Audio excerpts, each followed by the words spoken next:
बार देवराज इंद्र की सभा स्वर्ग में लगी हुई थी। इस सभा में ऋषि दुर्वासा भी भाग ले रहे थे।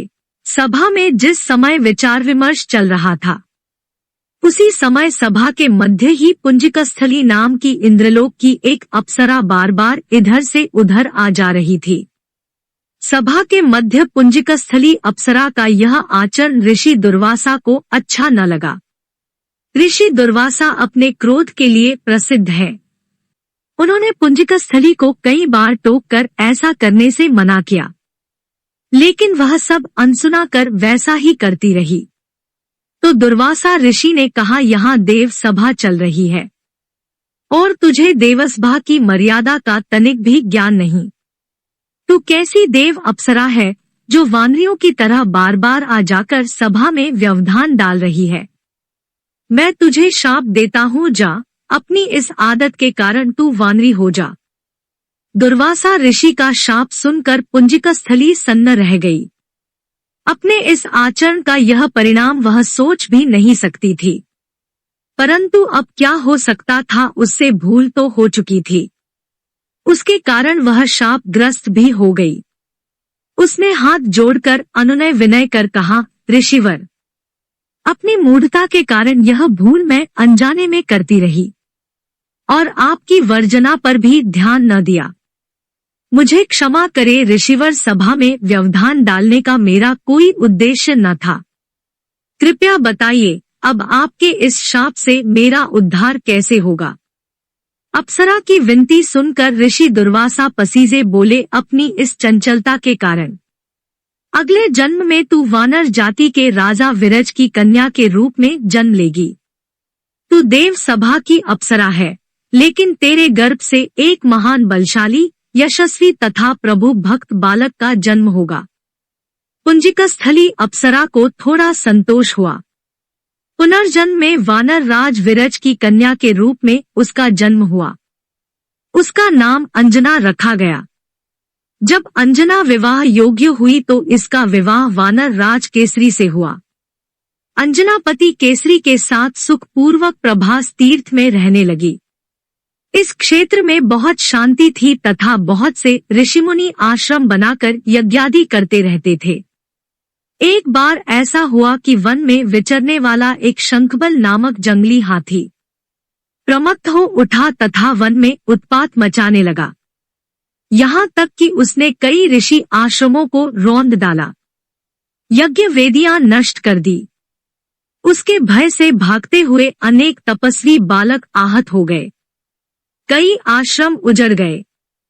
कई ऋषि भय के कारण आश्रम छोड़कर चले गए। वानर राज केसरी को जब शंखबल नामक हाथी के इस उत्पात का पता लगा, तो वह आश्रम तथा आश्रम वासियों की रक्षा के लिए तत्काल वहां आए और उत्पाती शंखबल को बड़ी कुशलता से घेर कर उसके दोनों दांतों को पकड़कर उखाड़ दिया। घोर पीड़ा से चिंघाड़ता हुआ वह उत्पाती हाथी वहीं धराशायी हो गया और मर गया।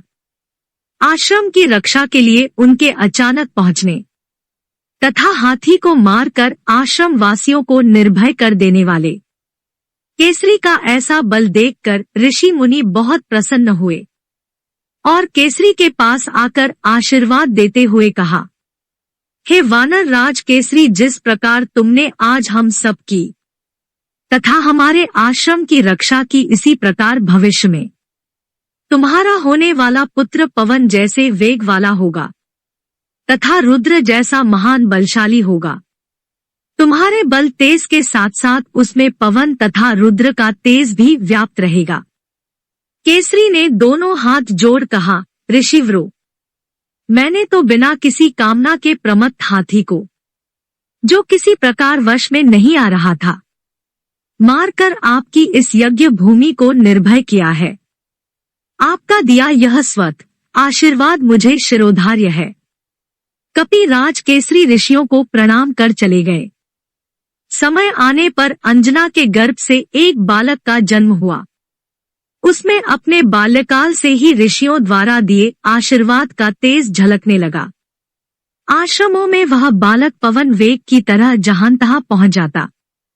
आश्रमों में विघ्न डालने वाले वन्य जीवों तथा दुष्ट व्यक्तियों को अपने अपार बल से खदेड़ देता। अपने इस पराक्रम से वह मदमत्त हो जाता तथा अपने साथियों के साथ वह आश्रमों में क्रीड़ा करने लगता।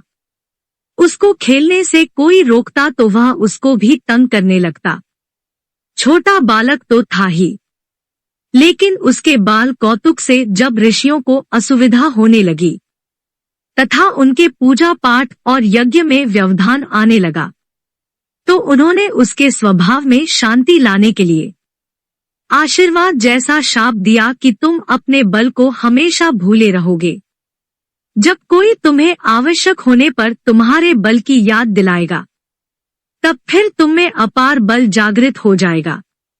इससे वह बालक शांत स्वभाव का हो गया।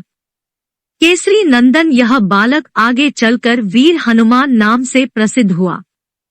सीता जी की खोज के लिए जब कोई समुद्र पार करने का साहस नहीं कर पा रहा था और हनुमान भी चुप बैठे थे, तो जामवंत ने हनुमान जी को उनके तेजबल की याद दिलाई थी। तब उन्होंने समुद्र पार कर सीता जी की खोज की।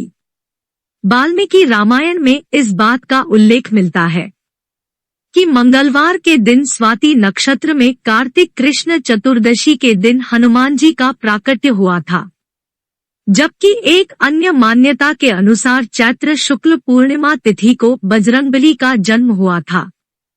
ये थी पुराणों के अनुसार हनुमान जी के जन्म से जुड़ी कहानी। इसलिए उन्हें अंजनी पुत्र और पवन पुत्र कहा जाता है। यदि आप ऐसी ही कहानियों को पसंद करते हैं तो कृपया आप मेरे YouTube चैनल कहानियां विद सीमा को सब्सक्राइब, लाइक एंड अपने दोस्तों के साथ शेयर करें। धन्यवाद।